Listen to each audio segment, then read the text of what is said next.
This story is found in Story Carnival, and it's one of my favorites. It's called The Runaway Valentine. In the top row of Valentines at Dawson's card shop, there was a fat little red heart. He had arms and legs and a painted face. The words, "Be my Valentine," were printed on his other side, and the little Valentine thought his name was Be My Valentine.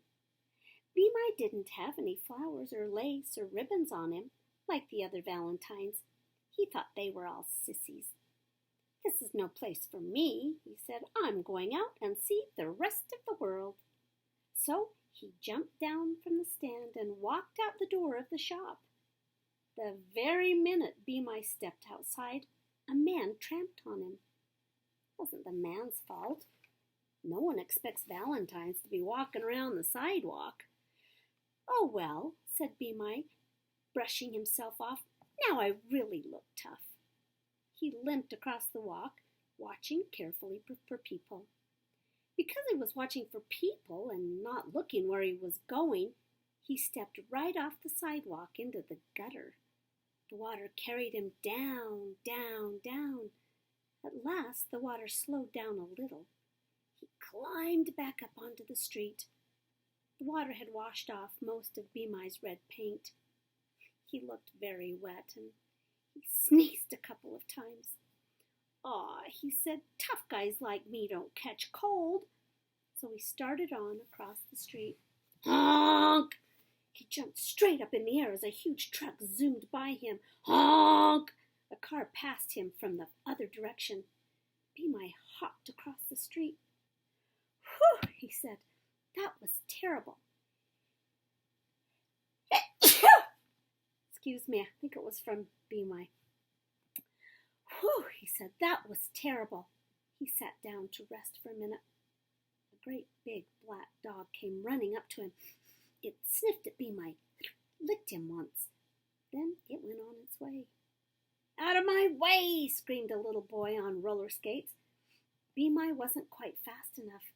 One of the wheels ran right over his legs, bending them so he couldn't walk straight. "Oh," thought the little Valentine, "this is awful. Maybe I'm not as tough as I thought." He looked sadly at the card shop across the street. Then he looked at all the cars. He could never make it back to the shop. Be My sat down on the sidewalk with his little pointed chin in his hands. He sniffed. He wasn't too tough to catch a cold after all. A big tear formed in each eye and rolled down his cheeks. It washed away the last of the red paint. He saw himself in the gutter water below him. He was certainly a sad-looking Valentine. No one would buy him, even if he could get back across to the card shop. Another tear rolled down his cheek. "Look, Mary, it's a Valentine." Be My was frightened when he saw the boy coming toward him, but the boy picked him up gently. "It must have got lost," the girl said softly. Be My nodded his head. Of course, the boy and girl thought it was just the wind making him move. "Do you want it?" the boy asked. "Oh, yes, I think it's cute." The girl reached for Be My. She straightened his crooked little legs. "I'll take it home and paste it into my album." Be My sank down in the warm darkness inside the girl's purse. These were very nice children. He didn't know what an album was, but he was sure it would be nice too, and it would be very nice to have a home again.